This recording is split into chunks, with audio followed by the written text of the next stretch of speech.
Bila shaka umekuwa na sikukuu njema kabisa ya Idi na mambo yamekwendea vizuri, na wakati huo usiku unakuwa unamalizia kile ambacho ulikuwa umekianza mchana. Mara baada ya kupiga sana vingi vya kuchimba, hatimaye wengi leo wamepiga vingi sana vya kuchinja. Kwa mambo yamekwenda vizuri. Na nikuhakikishie tu kama wewe ni mtu wangu wa karibu na simu hazikuita siku 10 mbele kutoka leo, na wewe kidogo punguze message kuja kwangu. Sawa sawa. Karibu sana kwenye dakika 90 ambao tunakutana hapa kila siku za Jumatatu nyakati kama hizi mara baada ya mshike viwanjani. Mimi ni Pascal Kabombe, niko na wenzangu hapa Leonard Musikula. Kwa sawa. Niko sasa. Mwaliko umepata? Kwa kweli kuja kugundua kwamba nina connection ndogo sana. Ndio. Lilian Musikula kwa sawa. Mukulu do. Anajua Leonard Musikula, Lilian Mukulu. Mimi mzima kabisa. Uko sawa? Ila nimependa kauli. Siku 10 baada hapa message zipungue kidogo. Kama zilikuwa chache wakati wa leo basi chazi vipi ndugu yangu? Safi ndugu yangu. Mambo yanakwenda? Mungu anasaidia. Mialiko najua ipo. Nakosaje sasa? Nakosaje? Leo wa kuchinja leo. Vya kuchinja vingi. Vya kuchimba tumemaliza nayo. Tumekuacha Leonard au umeelewa? Nimeelewa. Umeelewa? Vya kuchimba unavijua. Navijua. Basi sawa. Hilo ndio liko la muhimu zaidi. Ndio. Baada kukaribisha na weekend iliyopita, kulikuwa wiki nzima iliyopita kulikuwa na michuano ya kombe la CRDB Federation, ambapo kulikuwa kumebakia michezo 5 na michezo hiyo imeshafanyika. Kwa hiyo tumepata timu nyingine 5 ambazo zinaunda timu 8 ambazo zinakwenda kwenye robo finali. Wako wanasubiri ratiba tu kupangwa, na uzuri ratiba ya safari hii itakuwa ina mambo makubwa matatu. Kuna kupanga robo finali, kuna kupanga nusu finali, na kutaja uwanja wa mechi ya finali. Kwa kuna mambo makubwa matatu. Imeshafanyika Dar es Salaam mara moja finali ya kwanza, ikaenda ikafanyika Dodoma, ikaenda ikafanyika Arusha, ikatoka Arusha ikaenda ikafanyika Lindi, ikatoka Lindi ikaenda ikafanyika Rukwa, ikatoka Rukwa ikaenda Kigoma, ikatoka Kigoma ikarudi Arusha, ikatoka Arusha ikaenda Tanga, ikatoka Tanga ikaenda Zanzibar. Kwa hatujui mkoa gani mwingine na wenyewe utapata nafasi ya kuandaa finali mpaka siku ya draw. Kwa hiyo kuna robo finali, nusu na uwanja wa finali siku hiyo. Mambo yote yatawekwa hadharani na timu 8 tayari tumekwisha kuzipata. Lakini zilikuwa zimebakia 5, tuzitazame hizo 5, tukianza na mechi dhidi ya Yanga, ambapo Yanga wenyewe kama bingwa mtetezi amefanikiwa kwenda kwenye hatua robo finali, ikiwa ni mechi yake ya 21. Wanacheza mfululizo kwenye michuano hii bila kupoteza. Tangu walipopoteza mara ya mwisho 2021 dhidi ya Simba mechi ya finali, hawajapoteza tena mpaka leo. Kwa maana kwamba wamekuwa mabingwa mpaka sasa hivi, kwa maana miaka 3 yote hii mfululizo, na huu ni mwaka wa 4 wakienda kutetea. Kwa maana kila msimu kwa timu za ligi kuu mpaka finali ni mechi 6. Kwa ukipiga zile mechi 6 mara 3, na msimu huu amecheza 3, kwa hiyo ana unbeaten 21. Na ili ufikie hiyo rekodi unalazimika kuwa bingwa mara 3 mfululizo na nyongeza, yani msimu unaofuata pia ushinde mechi kadhaa. Kwa hiyo ni jambo kubwa sana ambalo wananchi kama walikuwa wajue hiyo kwamba hiyo ni records ambayo kuivunja haiwezi kuwa nyepesi, pengine hata wao wanaweza kashindwa kuivunja. Lakini kwa Songea United msimu wao wa kwanza kwa jina hilo wameishia hatua ya 16 bora, wanajipanga kwa ajili ya msimu utakayefuata. Tuanze na Chazi Abel hapo. Wanetu wa Songea pamoja na kwamba ni 2025, lakini kupanda ligi kuu kule kwao ni pagumu, na wamekutana na Yanga huku mambo yamekuwa magumu tena. Nadhani wajipange kwa ajili ya msimu ujao, kwa maana kombe la shirikisho, lakini pia hata kwenye ligi. Kwa Songea mimi nadhani mafanikio makubwa sana. Kwa sababu wamecheza huu ni msimu wao wa kwanza, wanacheza mashindano kwa mara ya kwanza. Na wameweza kufika hatua kama hii ya 16 bora dhidi ya timu ambayo mpinzani ambaye anaonekana ni mpinzani strong, yani sio tu wao, hata hizo timu za ligi kuu kuna baadhi naamini sio tena nyingi za ligi kuu azitamani kukutana na Yanga katika hatua kama hizi za 16 bora ama hata robo finali. So kwa mtazamo wangu mimi, mkoa wa Songea au mkoa wa Ruvuma wanapaswa kujivunia kwa hiki ambacho Songea United wamekipata katika mashindano haya. Kufika katika hatua kama hii maana yake inaongezea experience, uzoefu wa mashindano, na pengine inaweza wakaja akiwa imara zaidi. Na kitu ambacho kikubwa ambacho kingine ni wapongeze Songea, ni timu ambayo inaonekana imeweza angalau kujibu baadhi ya maswali ambayo Yanga waliwauliza. kwa timu ya daraja lake kuja kucheza na Yanga na ikaweza ku maintain Yanga kwa dakika 90. Of course imefungwa mabao 2-0, lakini ukiangalia aina ya mabao aliyofungwa ni imetofautisha pengo la ubora baina ya wachezaji wa Songea United na wachezaji wa Yanga, na kwa namna ambavyo unaona timu ilicheza kana kwamba ingekutana na timu labda nyingine ya kawaida ya ligi kuu, pengine tungeweza kuyashuhudia matokeo tofauti. Kwa hiyo haya ni mafanikio makubwa kwa Songea United, lakini pia kwa Yanga imekuwa ni mwendelezo kile ambacho walikianzisha 2000 na msimu 21-22 wameendelea nacho. Sawa, Lilian, kwa namna ulivyoona, pengine uliona kuna nafasi yoyote ya kujiuliza kwa Songea au pengine tubaki tu kumsifia goalkeeper kwa kile ambacho alikifanya, maana huenda ingekuwa tunaongea mambo mengine kwa sasa?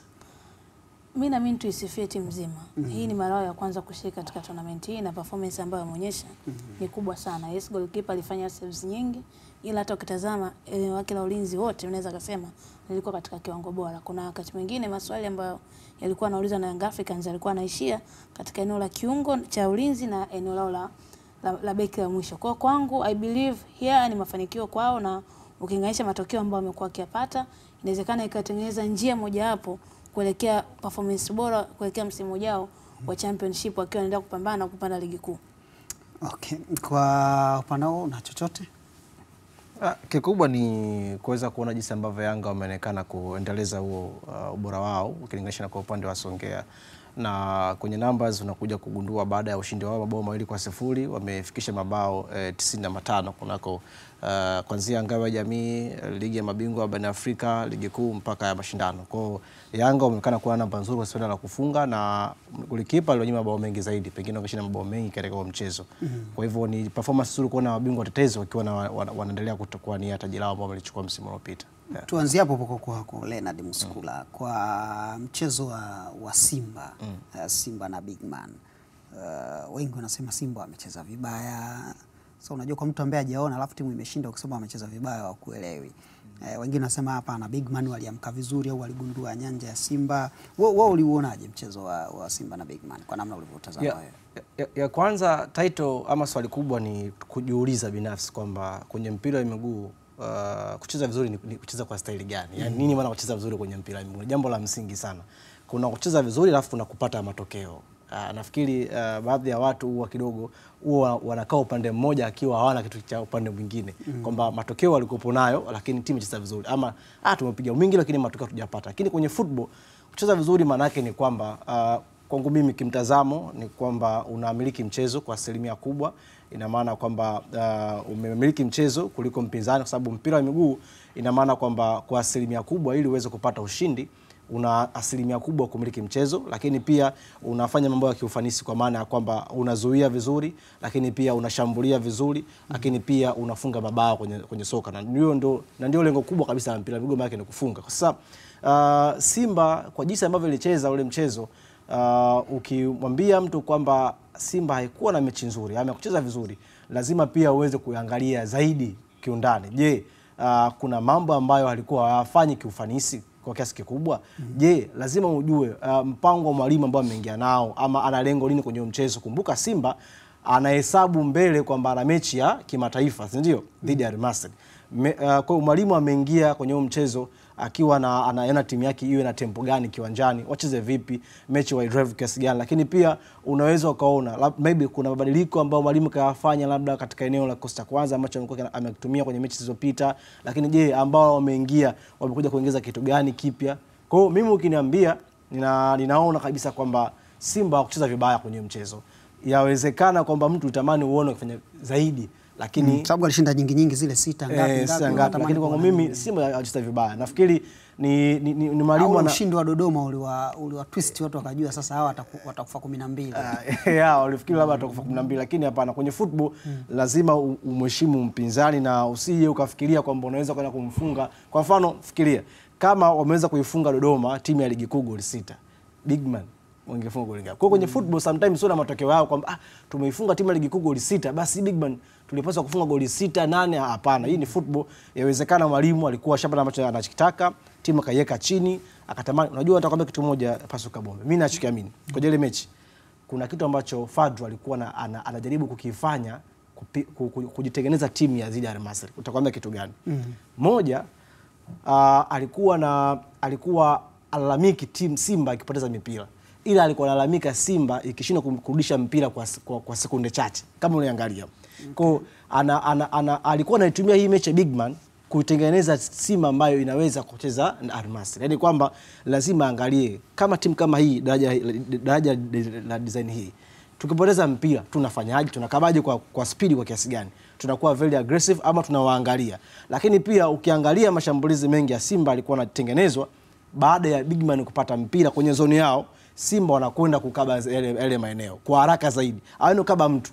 Kama ulifuatilia ile mechi, Simba walikuwa wanafanya training kukaba maeneo kwenye press maeneo, sio mtu. Unajua kuna kufanyia pressing mchezaji mmoja mmoja na kuna kufanyia pressing zone, si ndio? Kwa upande wa Simba ukiangalia kwenye mechi dhidi ya big man walikuwa wanajifunza kuna kukaba maeneo, kwa sababu timu kama Misri ya Al Masry kukaba mtu mmoja mmoja inaweza kukupa shida, lakini je, maeneo na akabaje? Kwa kwangu mimi naweza kufikiri mechi ya big man ilikuwa kama vile sehemu ya Mwalimu Fadlu kujaribu kuweka kitu kipya dhidi ya Lili. Mutale anafunga, lakini wanaonekana wachezaji wenzake ndio wamefurahi zaidi kuliko hata yeye. Kafurahi lakini wenzake wamefurahia sana. Pengine kuna vitu anaviona mazoezini alafu uwanjani vinamkataa, kwa hiyo alikuwa anapitia wakati mgumu. Yes, kwa sababu ukitazama wachezaji ambao wamewasajili Simba msimu hasa katika eneo la ushambuliaji ni kama vile wameclick moja kwa moja. Mtazame Elie Mpanzo, inawezekana hana magoli mengi ila unaona performance yake kiwanjani. Muangalie Awa, ni mchezaji ambaye hivi sasa katika NBC amosa katika magoli mengi, na mtazame hata Lionel Ateba pamoja na Mkwala. Kwa mchezaji ambaye alikuwa anashindwa kuclick sana ni Mutale. Kwa performance hii ambayo ameonyesha katika mechi hii inaonyesha kwamba bado ana kitu ambacho yuko nacho na ni mchezaji ambaye yuko talented. Ni swala la muda ili kuweza kuonyesha kile kilichokuwa katika miguu yake, na siku zote wanasema mchezaji ambaye anaweza katika eneo la mbele, tiba bora kwake, yani njia kumjenga kisaikolojia ni kupata goli, kwa sababu anaamini anapofunga anazidi kujitengenezea kujiamini yeye kama yeye, anajitengenezea pia kujiamini as a teamwork. Na ni moja ya mechi ambayo unamuona Mtale alikuwa sehemu kubwa sana ya the pitch, yani ukimtazama amekuwa katika kiwango bora katika mechi hii. Inawezekana angeondoka hata na assist 2 kama nafasi ambazo alizitengeneza zingeweza kutumika kuzaa magoli. Kwa naamini hicho anachokifanya ni teamwork, na hii ni kitu bora kwa wachezaji wa Simba kwamba hata katika wakati mgumu tunaonesha kwamba sisi kama sisi tupo pamoja, tunasupportiana na tuko tayari katika kila mchezaji wetu aweze kuinuka na kuzidi kuwa bora. Comrade, ukitazama michezo kama miwili hivi, ukiwa na pili, Fadlu anamtumia sana Mutale acheze katikati na muonekana kuanza kuclick, lakini alipokuja Simba alikuwa winga na anacheza pembeni na mambo alikuwa anamuia vigumu. Aendelee kumbadilisha acheze hapo striker au acheze, anasema winga nini ile ya kuingia ndani, mnahitaji wataalamu wa chambuzi. Inverted wing. Acheze hiyo alosema huyu. Najua Mutale ni mchezaji ambaye ni mzuri sana katika nipe nikupe. Nikupasie. Kitu ambacho kwa nafasi anaocheza, kwa nafasi ya winga kawaida ni kitu kigumu, kwa sababu kuna wakati winga anatakiwa upige cross ama kuna wakati winga anatakiwa uingie unafunga. Sasa kwa namna ambavyo Mutale anacheza eneo la katikati anaonekana anafiti zaidi, yani anaonekana kama anaweza akafiti, kwa sababu ni eneo ambalo halihitaji sana mtu kukaa na mpira. Ni eneo ambalo linahitaji mtu kufanya maamuzi haraka akiwa na mpira, kwa sababu tayari timu inakuwa inalikaribia lango na kwa ukaribu zaidi kuliko anavyocheza akiwa winga. Kwa sababu unavyokuwa winga maana yake aidha uwe na uwezo wa kupiga cross au uwe na uwezo wa kuwachukua kuwapita walinzi zaidi ya wawili. Kwa hiyo mwalimu anamuona zaidi Mutale kwenye viwanja vya mazoezi, na mwalimu amemuona Mutale katika michezo, katika mechi. Kwa hiyo nadhani pengine kuna kitu ambacho Mwalimu Fadlu anakiona kwamba anaweza akamtumia Mutale kwa kile alichona, kwa kile ambacho alichonacho kwenye ubora wake, kumuongeza katika eneo la katikati ambalo pia Simba inamkosa mtu wa kucheza nyuma ya mshambuliaji wa kati. Yani haina machaguo mengi katika eneo lile zaidi ya Jawa. So inawezekana pia hilo, lakini pia uwepo wa wachezaji kwenye nafasi za pembeni ambao wanaonekana daraja lao na wanachokifanya ni kitu ambacho kina mchango mkubwa kwa timu kuliko kile anachokifanya Mutale. Kwa hiyo leo unapozungumza Mutale, maana yake anatakiwa kwanza, wanaanza mostly ni Kibu pamoja na Mpanzo. Nyuma yao kuna Lada Kichasambi ambao wote hao ukiangalia ule ufanisi wao uwanjani ni mkubwa kuliko kuliko Mutale. Kwa hiyo nadhani mwalimu anatafuta namna ambao kidogo basi angalau Mutale apate angalau nafasi ya kucheza kikosini. Sawa, ni Simba dhidi ya Bigman. Bigman bana, hiyo inawavurugia watu sana. Bigman bana ni wale walikuwa Mwadui, na baada ya hapo ikawa Bigman na imenunuliwa na Mr. Gao, ni mtu wa Korogwe Tanga.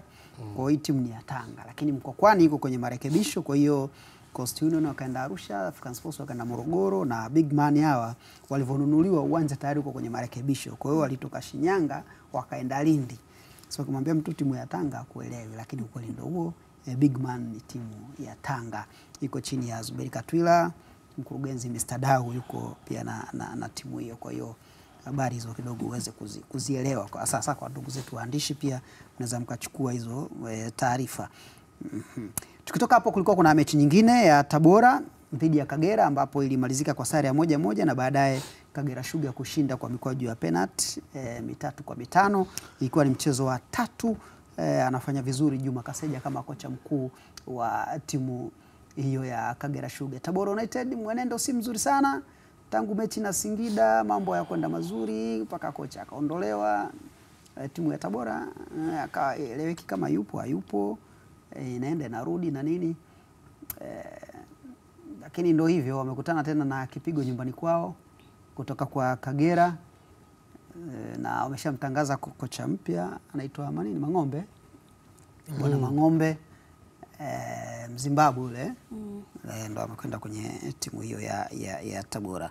Ni mechi ambayo Musikula uliona kama Tabora wangeweza kuondolewa na Kagera ambayo ndo kwanza Juma Kaseja anajenga.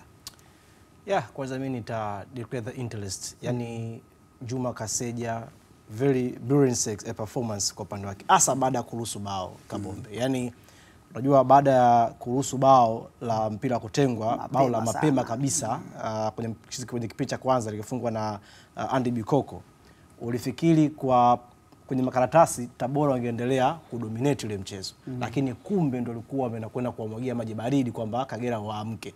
Baada ule mchezo turning point ya Kagera Sugar ilikuwa ni kubwa sana. Yani walianza kuwa bora wao zaidi kuliko Tabora ambavyo walikuwa. Na moja kati ya eneo ambao walikwenda kulizima kabisa ni eneo la kiungo ambalo huyu kiungo nambari 6 wa Tabora Munganga.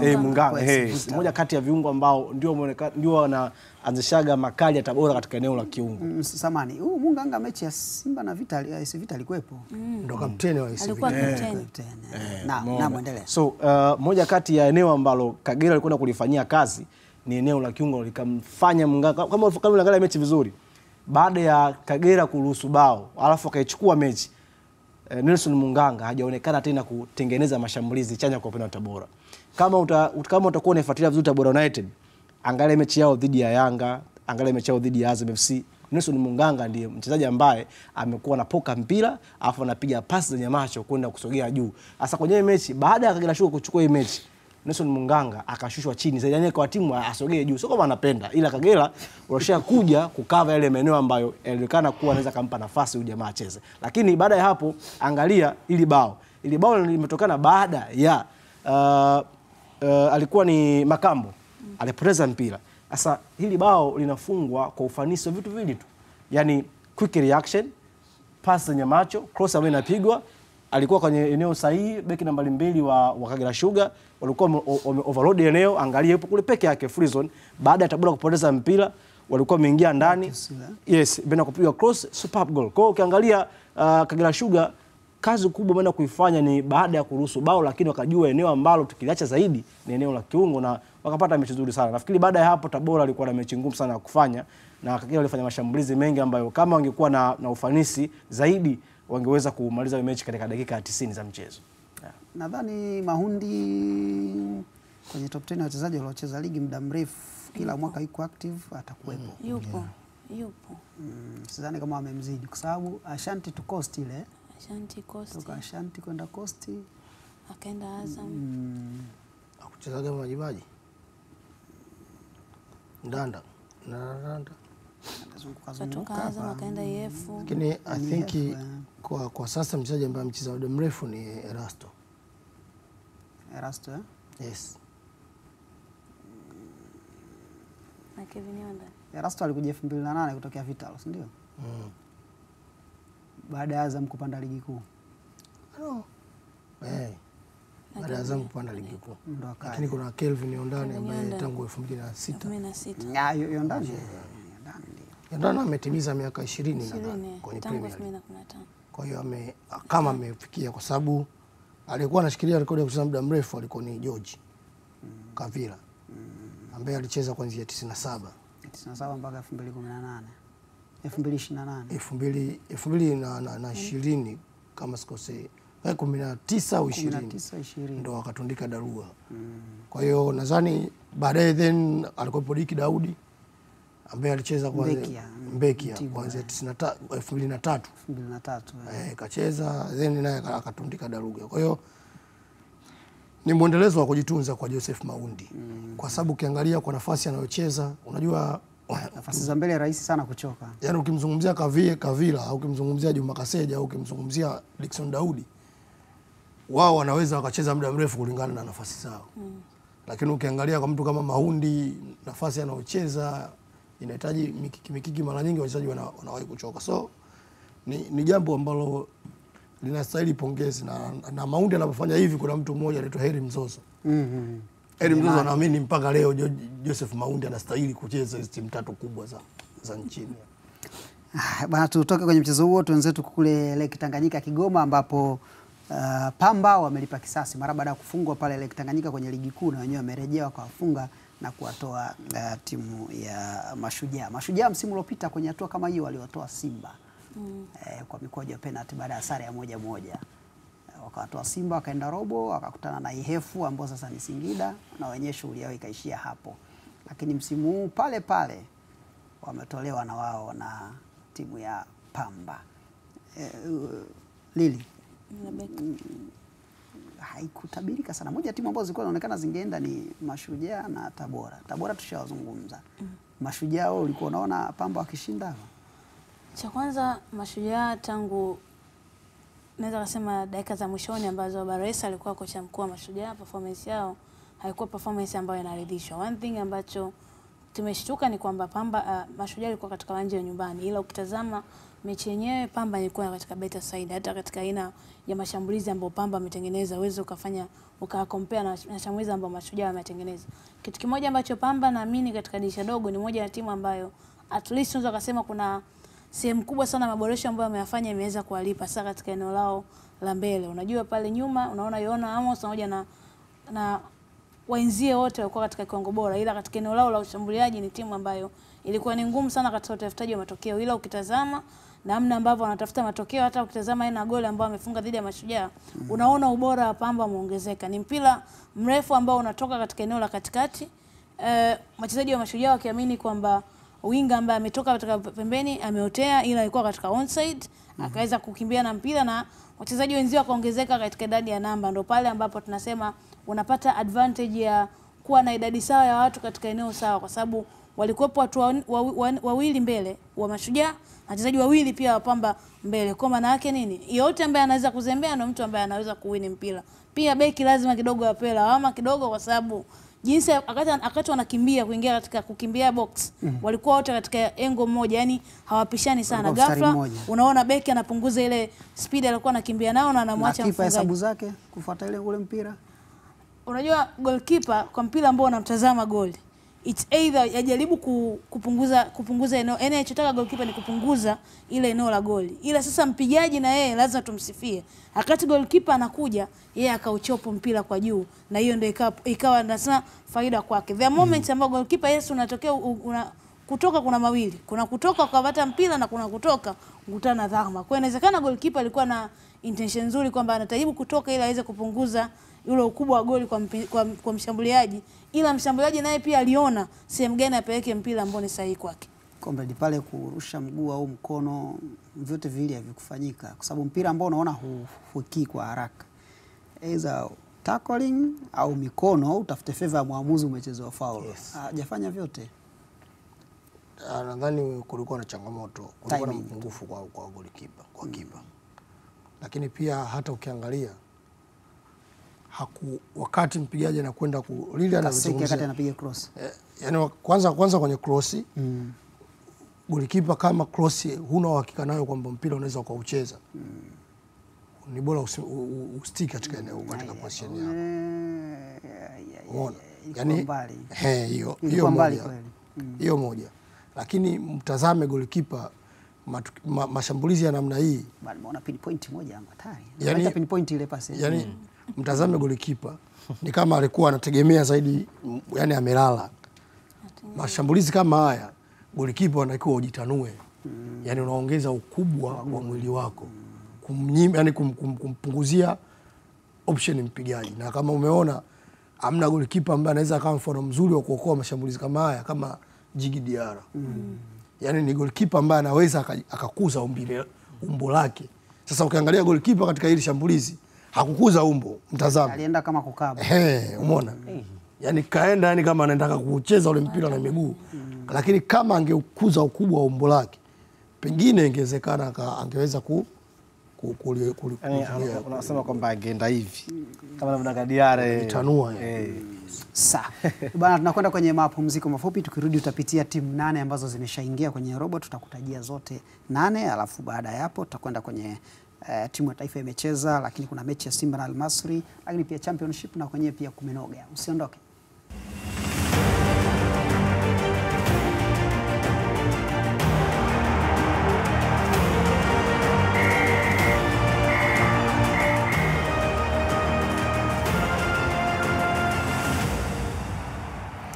Tumerejea tena na kwa haraka nikupitishe kwenye timu ambazo zimefanikiwa kufika kwenye hatua hiyo sasa ya robo finali. Ni Singida Black Star, JKT Tanzania, Yanga, Simba, Kagera Sugar, Pamba Jiji, Stand United pamoja na Mbeya City. Kwa haraka ni timu 6 za ligi kuu na 2 za championship.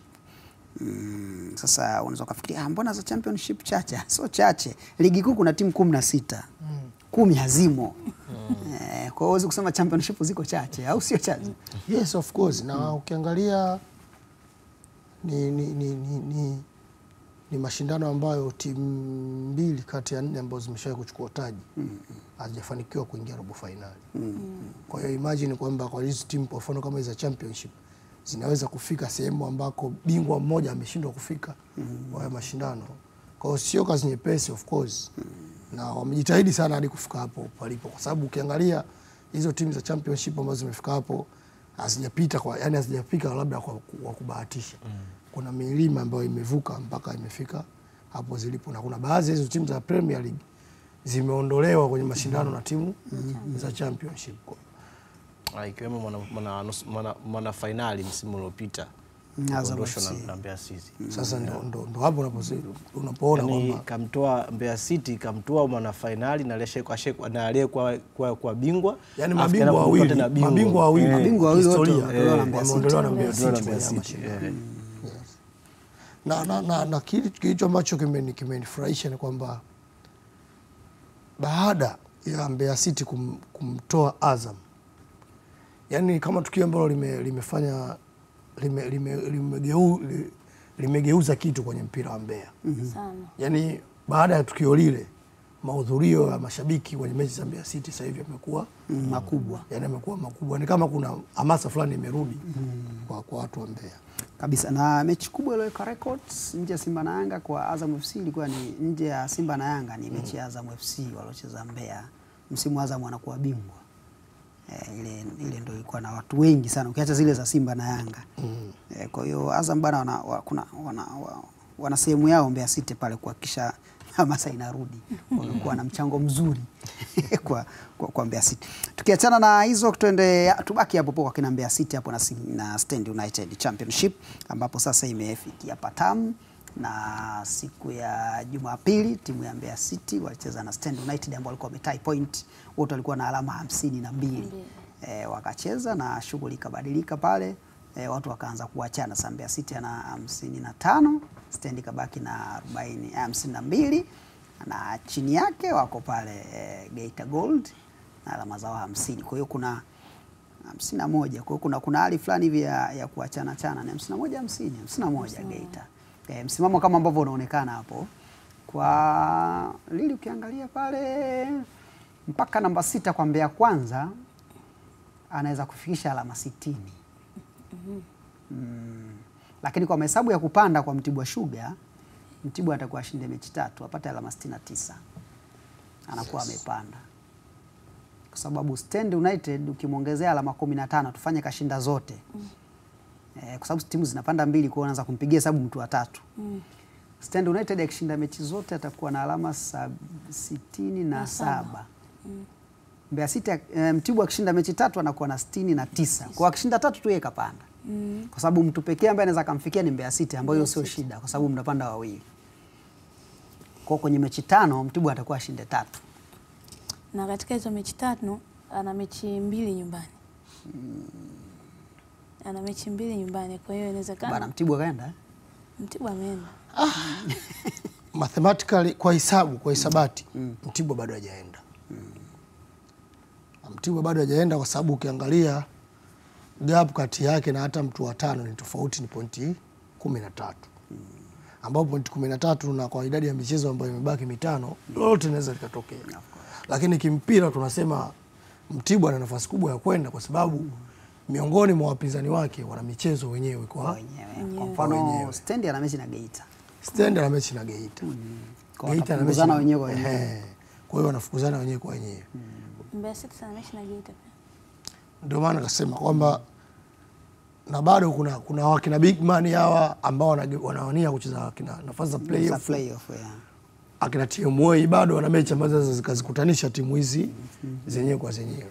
Kwa hiyo bado kimpira nadhani raundi inayofuata, raundi 2 zinazofuata. Nadhani mpaka namba 8 kwa Songea pale kuna uwezekano wa kwenda playoff kipambana vizuri. Yes, kwa sababu Songea ukiangalia kazidiwa pointi 11. Na bado pia ana mchezo mmoja mkononi. Yeye na Big Man kwa sababu alikuwa huku yeye Big Man, Biashara na Kiluvia. Nadhani Big Man na Songea kutokana na michezo yao hii ya CRDB ndio bana mechi zao zilikuwa bado hazijachezwa, kwa watacheza na Kiluvia pamoja na Biashara ambao kwa kweli Biashara hali tete mpaka sasa. Wapambane kweli kweli kule kwenye nafasi ya mwisho. Pointi 7 bado mechi 6 kwao. Mechi 6 ni pointi 18. Atashinda zote. Ogopa mechi zote ukishinda bado unakuwa na pointi 25. Sasa faida nyingine ya Mtibwa kwa mfano. Leo Mtibwa amempita Stand United kwa pointi 8. Pointi 8. Maana kama Mtibwa atashinda mechi inayofuata Stand akapoteza, maana Mtibwa anakuwa ameshampunguza mpinzani mmoja. Inabakia bado mechi 3, pointi 3 tu. Ila mimi naona katika mechi ambayo imemtengenezea uene Mtibwa mpaka hadi hivi sasa ni mechi ya Mbeya City na Stand. Kwamba ile baada ya mmoja kushinda maana yake amempunguzia mbio ule wa chini yake kwa sababu walikuwa wanamfukuzia sana, kwa kuna mmoja ambaye sio sare ingekuwa imemsaidia Mtibwa. Gap linazidi kuongezeka kwa timu moja, kwa hiyo maana yake wangepata sare bado gap lingekuwa la pointi kwa moja, ingekuwa kati timu zote mbili wangekuwa na gap la pointi 6. Pointi 7. Yes, kwa na gap la pointi 7. Ila kwa sababu mmoja akashesha pointi 3, maana yake mmoja ana gap naye la pointi 5, afu kuna mmoja ana gap naye ya pointi 8. Kwa hiyo kwa sare ilikuwa beta kwa Mtibwa kwa sababu ni 7. Sare yani imekuwa yani kufungwa kwa Stand kumekuwa na faida kuliko sare kwa sababu kwa yani sijajua kama yani inawezekana labda lile namna ya kupresent kwamba yoyote alofungwa imemsaidia Mtibwa. Yani Mtibwa yani katengeneza yani anabaki na kuwa na mpinzani mmoja mwenye nguvu ambao mnaweza kwenda naye. That's what yani kwa mfano pale imagine Stand angepata ile sare maana yake ingekuwa na 53. Tofauti ya pointi 7. Na watu wanakuwa na pointi 7. Kwa maana yake kuna mmoja ambaye anazidi pointi zake anazidi kushuka. Na ukitazama mimi bado naamini Mtibwa na advantage sehemu moja. Unajua kuna watu wengine ambao lipo hapa. Kila timu inafunga idadi kubwa sana ya mabao. Ukitazama hata ile ukiangalia magoli ambayo amefunga Mtibwa, ukiangalia magoli ambayo amefunga Mbeya City, yani kwenye swala la magoli hawapishani sana. Kwa mfano, Mtibwa na Mbeya City sasa hivi wote wamefunga magoli 50. Anayefuatia ana goli 40. Alafu kuna mwingine ana goli 45. Kwa hiyo unaona sasa kwamba kwa hii gap ambayo inavyotokea sasa hivi pona Mtibwa ni kuendelea kufunga idadi ya magoli mengi katika kila mechi. Lakini nadhani kuna mechi ya Mbeya City na Geita. Bado ipo. Lakini kuna mechi ya Geita na Stand. Na Stand. Kwa hiyo automatically Mtibwa anahitaji kushinda mechi 2 tu kimahesabu. Kwa sababu wao watauana wenyewe kwa wenyewe. Kwa kushuka huku? Kushuka ndo kuna mchezo. Biashara tumwage kabisa. Hapana. Bado. Hapana. Unajua wasiwasi wangu mimi Kabom Pasco ni mmoja kwamba biashara wazuri kama da. Anawezekana 15 zile ndo ziliwagharimu. Yaani ondoa zile point 15. Baada ya kupata point 15 unaweza ukaona ni kwa namna gani biashara wanavyojaribu kujipapatua kulinganisha na hao walikuwa juu yake. Ukiziangalia zile pointi timu ambazo zipo kwenye mstari wa njano maana yake zitacheza playoff. Nyingi tangu biashara walipoponywa point 15 hazijapiga hatua kubwa. Leo biashara tunazungumza na pointi 7. Ni gap la pointi 4 tu na mtu ambaye yuko juu yake. Lakini amezidiwa pointi 7 na mtu ambaye yuko kwenye playoff. Kwa hiyo inawezekana kama biashara akishinda mechi 3 unaweza kushangaa ukamkuta ameondoka pale alipo na kuna watu wakawa wameanguka. So sawa. Tutoke huko championship sasa, tumeshaona na bado mechi nyingine zitaendelea. Tutakuwa tunakujuza kila siku hapa kwenye Viwanjani mpaka tupate wale ambao wanapanda. Kule kwenye first league zishapatikana timu mbili ambazo zinakuja championship, tutakueleza kwa wiki ijayo ni nani na nani na walifikaje hapo. Lakini kwa leo hapo kwa championship kidogo tunawaacha. Lakini pia RCL imeingia Super 8. Super 8 ndio. Na mimi timu yangu bwana Kago ya Dar es Salaam. Imetoa kimasomaso Dar es Salaam. Kwa hiyo tukutane Super 8. Najua mimi katika championship kitu ambacho kinanifurahisha ni ukuta TMA. Ni moja kitu ambacho kinanifurahisha kwamba wachezaji wawili wa baba mmoja ndio wanatengeneza ukuta wa mabeki wawili wakati wa TMA. Unaona sasa kama kuna story nzuri sana championship. Ali Salim na mdogo wake. Yaani baba mmoja mama mmoja wako pale wanatengeneza partnership ya mabeki wawili wakati wa TMA. Sasa ibara kumbushe tu kwamba Simba wanacheza siku ya Jumatano, ni timu ya nyumbani, lazima tupige maneno kidogo. Wanacheza kule Misri na tunaombea dua kila laheri kwao waweze kufanya vizuri. Simba si mgeni kwenye michuano hii wala si mgeni Misri. Kama kuna sehemu timu za Tanzania zimecheza mara nyingi basi ni Misri. Sidhani kama kuna nchi ambayo timu za Tanzania zimeenda mara nyingi kama Misri. Nadhani ndio nchi ambayo inaongoza kwa timu za Tanzania kwenda mara nyingi sana kucheza huko. Kwa hiyo si wageni kabisa. Na kwenye michuano mikubwa kama hii Simba yuko mbele zaidi ya Al-Masri. Al-Masri anasubiri sana kwa experience. Washinde tu mambo mengine, lakini kwa maana ya uzoefu wa Simba na Al-Masri, Simba bado wako mbele sana tu. Na ndio maana Al-Masri wameanza nyumbani alafu Simba anamalizia nyumbani. Ndio tofauti kubwa hiyo. Unataka kusema chochote kwa Al-Masri na Simba? Kuna cha kusema kwa sababu Simba Sports katika nyakati ambazo walienda Misri akapotea kwenye hatua kama hii ya robo finali. Mji wa Cairo ulikuwa ni mji ambao una mishale mengi sana ambayo ilimkuta Simba kwenye moyo na akashindwa kufurukuta. Sasa hivi anakwenda Suez, mji ambao ni tofauti na Cairo, lakini hata Al-Masri wao sio kwa kule, baada ya uwanja wao sio kama kilomita 10 kutokea kwenye mji wao mpaka Suez. Kwa hiyo ni mechi ambayo Simba wanaenda kwenye mji ambao hawalikuwa waendi kule katika nyakati ambazo walikuwa naenda. Lakini kitu kingine cha kuzungumza ni kwamba hii ni mechi ambayo ni ngumu kwa Al-Masri. Nitakwambia kwa nini. Naweza kusema kwamba Al-Masri wanaenda kumvaa kocha ambaye ni mwiba kwa timu za Kiarabu msimu huu kwenye hatua ya kombe shirikisho. Ukiangalia safari ambayo alifanya Fadlu kufika mpaka hatua kama hii ya robo finali, alianza kuondosha Waarabu kwa maana Al Tripoli ya pale Libya. Unaona? Na akaipa Simba nafasi ya kucheza hatua ya makundi. Katika hatua ya makundi akapangwa na Waarabu wawili, CS Constantine ya Algeria pamoja na Sfaxien ya Tunisia. Na angalia performance ambayo Simba waliweza kuionyesha dhidi ya hizo timu mbili. Unakuja kuona wanafunga Sfaxien nyumbani na ugenini, lakini pia wakipata ushindi dhidi ya Constantine na wakipoteza mechi moja. Kwa hiyo ni mechi ambayo yawezekana kwamba Fadlu akaenda kwenye mechi akiwa tayari kashapata mbinu nyingi, ana silaha za kutosha dhidi ya timu kutoka Afrika Kaskazini. Inaweza kawa ni mwiba mkubwa sana kwa Al-Masri na nidhamu ambayo huwa amekuwa nayo. Na utakumbuka mechi ambayo walipotea pale Algeria ni makosa ya ya mtu mmoja mmoja, makosa ya Stefano Malone kama utakumbuka. Kwa hiyo ni mechi ambayo kwa mimi nikiangalia nafikiri ni Al Masry dhidi ya kiboko ya timu za kaskazini msimu kwa upande wa Waarabu. Sawa, una Lilian? Cha kwanza ambacho Al Masry anaingia katika mchezo huu akiwa na kumbukumbu ya matokeo mengi ambayo akianziaga nyumbani katika hatua hii.